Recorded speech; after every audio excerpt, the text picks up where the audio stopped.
Halo, dengan Bang Saif di sini. Bagaimana kabar kalian semua? Semoga baik-baik saja.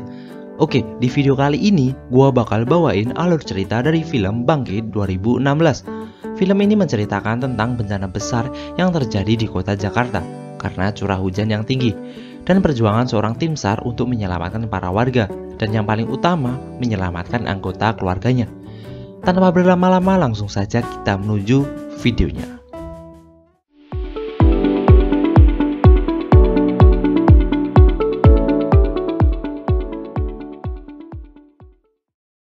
Film ini diawali dengan memperlihatkan kecelakaan lalu lintas. Ada mobil yang terguling di jalanan, dan ada bis yang penuh penumpang masuk di jurang. Mereka semua histeris, hingga datanglah seorang regu penyelamat. Penyelamat ini bernama Adri. Hingga satu persatu para korban bisa dinaikkan. Ketika korban terakhir dinaikkan, bis itu bergerak jatuh. Adri yang masih di dalam bis terguncang hebat. Dan akhirnya Adri bisa keluar dengan memegangi tali yang mengikatnya. Di sini diperlihatkan ada sebuah bendungan yang penuh karena curah hujan yang tinggi. Di pagi harinya diperlihatkan keluarga kecil Adri. Adri memiliki dua anak. Anak perempuan ini kita panggil kakak, dan anak lelaki ini kita panggil adik. Dan istrinya bernama Indri. Ketika mereka sarapan, Adri fokus menonton berita di TV tentang curah hujan yang tinggi. Hingga dia diberitahu oleh Indri bahwa nanti malam kakak akan perform solo, dan Adri berjanji akan datang tepat waktu. Adri mengantarkan kedua anaknya berangkat sekolah. Di lain lokasi, ada pria bernama Arifin. Dia akan menikah, tetapi dia mampir ke mall dulu untuk membeli sebuah cincin, karena cincin nikahnya telah hilang. Padahal waktu pernikahannya tinggal beberapa jam lagi. Dan ini calon istrinya bernama Dinanda. Dia sudah memakai gaun yang sangat indah. Tiba-tiba telepon mereka terputus. Lalu Arifin selesai membeli cincin untuk pernikahannya. Di lain lokasi, ada sebuah banjir bandang yang menerjang jembatan. Lokasi jembatan ini tidak jauh dari mall Arifin yang sekarang datangi. Ketika Arifin akan keluar dari parkiran, dia merasakan ada yang aneh. Dia berhenti dan ada air yang mengalir dengan skala yang kecil. Tiba-tiba wush, banjir datang. Lalu di sini diperlihatkan Adri yang tengah mengantarkan anaknya. Dia mendapatkan tugas dari kantornya karena Adri seorang anggota dari tim SAR. Adik dan kakak berangkat menggunakan bajai sendirian. Adri langsung bergegas menuju tempat lokasi. Banjir yang baru saja terjadi banyak memakan korban. Kita kembali lagi pada Arifin yang tenggelam. Di saat yang bersamaan, pernikahannya dengan Dinanda batal. Lalu diperlihatkan Adri dan timnya memasuki parkiran mall yang Arifin berada. Mereka mengevakuasi beberapa korban di sana. Lalu di sini Arifin masih hidup, berusaha untuk menyelamatkan diri.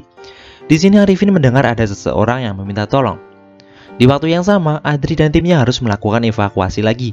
Tetapi HP-nya Adri lowbat. Dia tidak bisa menghubungi keluarganya karena Adri sudah berjanji akan mendatangi perform solo kakak. Di lain lokasi lagi, Indri mencoba menghubungi Adri. Dan yang mana kita ketahui HP-nya Adri telah lowbat. Jadi, Adri tidak ada kabar sama sekali. Hingga waktunya kakak untuk tampil. Arifin mencoba menyelamatkannya dengan membuka pintu mobil, dan tidak bisa. Dia memutuskan berenang ke bawah untuk mengambil sesuatu untuk memecahkan kaca mobil itu. Tetapi sial datang, dia terjebak di lilitan kabel dan Arifin tidak bisa lepas. Adri dan timnya memasuki lokasi yang sama.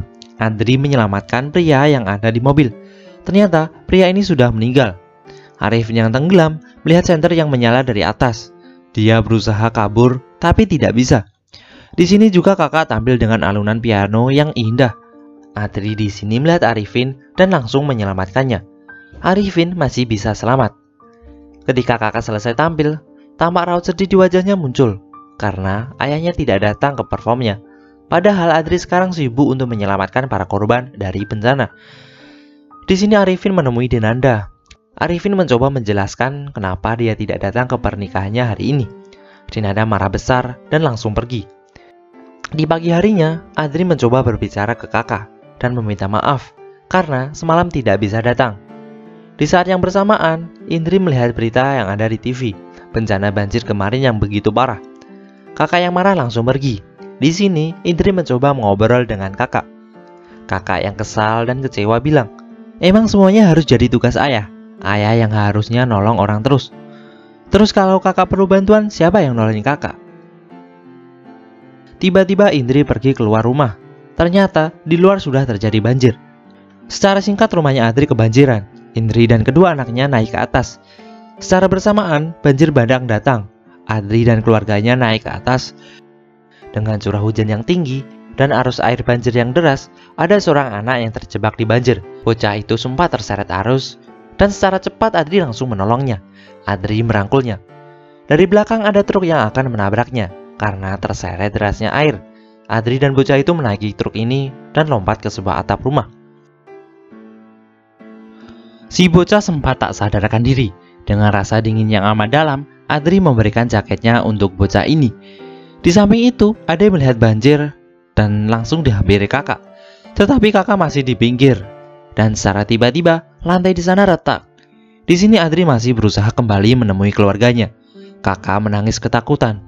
Indri mencoba mengeluarkan tangannya, lalu menangkap tangan kakak. Dan wus, lantai ambrol. Indri dengan sekuat tenaga berusaha menyelamatkan kakak. Karena hujan yang tinggi, tangan mereka menjadi licin. Kakak jatuh dan terseret banjir. Tiba-tiba Adri sudah ada di samping Ade. Indri yang shock masih tidak bisa bergerak. Tiba-tiba juga Adri mencoba menangkap Indri. Dan wus, Indri terjatuh. Ada yang ada di belakang, dia melihat itu semua menangis ketakutan. Adri langsung nyembur dan menyelamatkan istrinya. Di sini Arifin dan Ninanda pergi ke posko banjir untuk membantu para korban. Waktu pun berganti malam. Adri dan timnya terus mencari kakak. Dan tiba-tiba timnya mendapatkan kabar kalau kakak udah ketemu. Di sini Indri dan Ade beristirahat. Dia melihat Adri menggendong kakak dan membawanya ke sebuah tenda. Indri terus memanggil kakak, tapi tidak ada jawaban. Indri mendekat dan ternyata kakak udah meninggal. Secara tiba-tiba Arifin dan Ninanda melihat keluarga kecil itu yang menangis atas meninggalnya anaknya. Arifin adalah seorang anggota penting di BMKG. Dia mencoba menjelaskan apa yang akan terjadi selama 12 jam ke depan. Akan ada badai yang lebat. Di sini bosnya bernama Hadi. Dia tidak percaya dengan penjelasan Arifin. Kini Arifin mendapatkan tugas untuk melakukan penyemaian awan. Saat akan berangkat, Arifin mencoba menelpon Ninanda. Padahal Ninanda sedang sibuk untuk membantu para korban. Di sini diperlihatkan Indri terbangun dari tidurnya. Di sampingnya Ade tidak ada. Indri keluar dan mencari Ade. Di sini Ade berantem dengan bocah yang kemarin ditolong oleh ayahnya.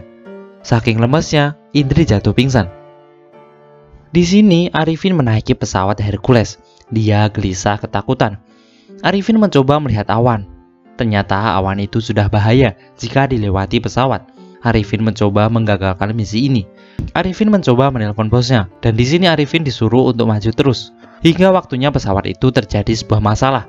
Pesawat itu terbakar dan jatuh. Secara cepat tim SAR mendapatkan informasi ada kecelakaan pesawat dan langsung menuju tempat lokasi.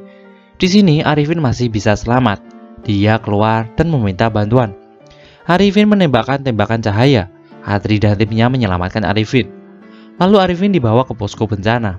Arifin diobati oleh Ninanda dan Moh. Adri yang berada di posko bencana menemui istri dan anaknya. Tetapi Ade pergi meninggalkannya karena Ade kecewa dengan ayahnya. Di sini juga Indri mengungkapkan sedikit kekecewaannya karena kehilangan putri kecilnya. Adri bilang, gak ada satupun orang tua di dunia ini yang rela kehilangan anaknya. Adri yang sedih pun langsung pergi. Di sini Arifin kembali ke kantornya, dan ternyata di data monitor itu tidak akurat. Arifin menjelaskan apa yang sudah terjadi. Bosnya tidak mau mendengarkan itu. Arifin langsung mengambil tindakan dan memberikan informasi itu ke pihak reporter. Secara cepat berita itu terus menyebar. Gubernur Jakarta langsung menemui Arifin di kantor BMKG, dan terjadilah rapat dadakan. Di sini Adri persiapan untuk tugas lagi. Lalu saat Adri memanggil Ade, Ade tidak ada. Di sini Ade tengah menonton TV di posko bencana. Secara tiba-tiba ada berita dari TV bahwa Jakarta harus dikosongkan. Semua orang jadi panik dan berhamburan keluar. Ketika Adri bertemu dengan Ade, Ade malah menjauhinya. Di sini Ade dan keluarganya harus berpindah tempat. Saat akan menaiki truk bantuan, Ninanda memberikan tumpangan untuk mereka. Di sini Adri harus bertugas lagi. Ade memeluk ayahnya dan tidak rela kalau ayahnya pergi. Secara histeris Ade digendong dan langsung dibawa pergi. Di sini Arifin menemui Adri dan menanyakan keberadaan Dinanda. Adri menjelaskan semuanya sudah pindah karena Jakarta harus dikosongkan. Di sini Adri browsing tentang terowongan bawah tanah. Terowongan bawah tanah ini dibuat oleh VOC, adalah salah satu jawaban untuk meredakan banjir yang ada di Jakarta saat ini. Adri dan Arifin menemui orang ahli sejarah untuk mendapatkan informasi yang tepat.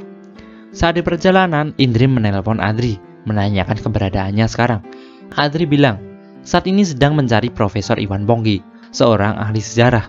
Dinanda yang di sampingnya mendengar obrolan mereka. Ternyata Dinanda kenal Profesor Pongki, karena Profesor Pongki adalah salah satu pasiennya di rumah sakit. Sekarang Dinanda putar balik ke rumah sakit untuk menjemput Profesor Pongki. Di lain lokasi, tim lain sedang melakukan pengeboran untuk mencari terowongan rahasia. Di sini diperlihatkan Dinanda memasuki rumah sakit lewat jendela, karena rumah sakit sudah terendam air. Dinanda mencari Profesor Pongki, tapi dia melihat seorang perawat yang sudah meninggal. Lalu terdengar Profesor Pongki meminta tolong.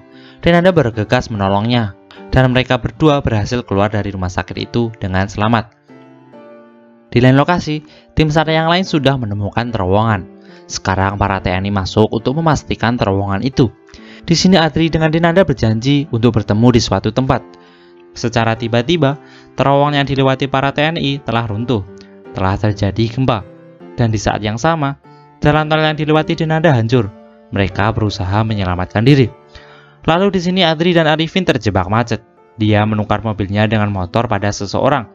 Alangkah terkejutnya, jalan layang di atasnya mulai runtuh. Secara bersamaan, mobilnya Dinanda juga berusaha melewati reruntuhan kota. Begitu juga dengan Adri dan Arifin.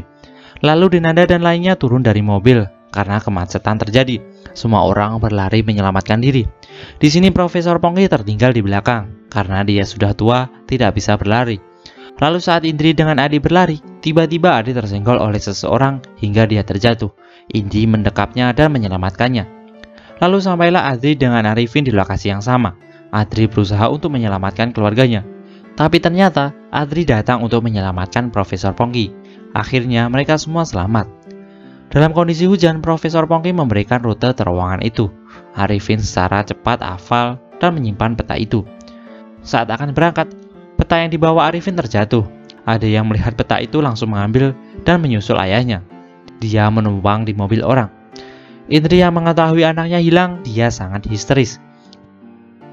Di sini Adri dengan Arifin sampai di sebuah stasiun. Arifin yang cerdas masih ingat dengan jalur peta itu. Lalu di sini Ade juga memasuki saluran air yang ada di peta. Dengan rasa takut, Ade terus berjalan hingga dia menemukan sebuah tangga dan menaiki tangga itu. Lalu Adri dengan Arifin menemukan lubang dan membukanya. Di saat yang bersamaan, Ade yang berada di terowongan sangat kelaparan. Dia memakan coklat yang dibawanya. Adri dan Arifin menelusuri terowongan itu. Mereka menemukan titik yang harus diledakkan. Secara cepat para anggota TNI datang dan langsung memasang peledak. Lalu di sini Indri dan Dinanda mendatangi anggota tim SAR. Dia menelpon Adri dengan radio penghubung mereka. Indri bilang kalau Ade berada di terowongan itu. Secara cepat Adri menelusuri terowongan itu untuk mencari Ade. Hingga cukup lama Adri berada di terowongan itu. Waktunya sudah mepet. Jika dalam waktu 5 menit Adri belum keluar, terowongan ini akan diledakkan. Arifin yang mengetahui hal itu dari TNI langsung kembali masuk ke dalam terowongan untuk menemani Adri. Lalu di sini Indri dan Dinanda mendatangi lokasi stasiun yang saat ini akan diledakkan. Dan boom, bom meledak. Adri mendengar suara Ade dan mereka bertemu. Dari belakang air banjir sudah datang. Sekarang kondisi banjir yang ada di Jakarta mulai surut. Semua anggota tim SAR dan orang pemerintahan bahagia. Di sini Adri dan Adri terjebak di dalam terowongan dan tidak bisa keluar. Ada pintu dari besi yang terkunci. Pintu besi itu cukup untuk ukuran tubuh Ade. Ade lalu menaiki tangga dan berteriak meminta tolong. Tapi di sini Ade sudah mulai tenggelam. Lalu tim SAR berdatangan di lokasinya Ade, hingga Ade meniup peluit sebagai tanda dan berhasil diselamatkan. Lalu mereka semua pergi ke ujung terowongan untuk menemukan Adri. Kita kembali lagi pada Adri yang terjebak di pintu besi. Cukup lama Adri berada di dalam air, hingga oksigen yang ada di mulutnya mulai habis. Adri mulai tak sadarkan diri. Secara tiba-tiba Arifin datang dan bisa membuka pintu besi itu. Adri dan Arifin bisa keluar dari terowongan itu. Lalu datanglah Indri dan Dinanda di sana. dan Adri bisa selamat. Adri dan keluarga kecilnya bersama lagi. Lalu di sini Arifin melamar Dinanda lagi. Dan lucunya, cincin yang dulu dia beli hilang lagi. Film ini diakhiri dengan Adri langsung bertugas lagi karena ada sebuah kapal tanker yang terbakar dan tamat.